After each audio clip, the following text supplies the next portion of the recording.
Шаардын мэри ким? Сизби? Беркаев. Органада. Качантан бери? 3 күн болду. 9 жыл. Не болду? Авария болду. Авария болду.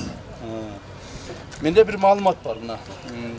Жергиликтүү бийлик органдары. Биз айтканбыз. Жергиликтүү бийлик органдарынын ишмердүүлүгүнө эч бир адам кийлигишпеш керек. Башка тараптан, со стороны да, бирөөлөр кийлигишпеш керек. Бул жергиликтүү депутаттар, башка бир баягы мындай таасирдүү адамдар, жогорку кеңештин депутаттары жана башкалар кийлигишпеш керек. Уктуңарбы?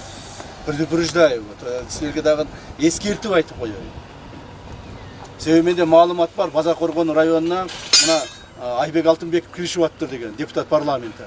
Киришип атыптыр деген маалымат бар. Уктуңарбы? Жакындатпагыла. Эгерде силерди укпай эле ошол депутаттар кийлигишип, ар жактан бир жактан бирөө кийлигишип атса, анда кайрылгыла мына. Мына органы безопасности. Вот как раз булардын жумушу. Кайрылгыла. Бизге мына ол депутат жаныбызды койбой атат. Тиги жумушка кой деп атат. Тиги жумуштан ал деп атат. Иштетпей атат. Деп турган кайрылгыла. Биз жардам беребиз. Туурабы? Уктуңарбы? Ошон үчүн мен дагы бир жолу силерге айтып коеюн. Бул ошол биздин президентибиздин тапшырмасы да ошондой болду да. Жергиликтүү бийлик органдарына ар жактан кирип, монтип кийлигишип, иштерин жүргүзбөй, аларды кыйнап, менин кадрымды ал, менин кадрымды кой, мен тигини ал, тигини кой деп кийлигишип атыптыр деп айтып атат. Ошого не деп коет, мындай жол бербей.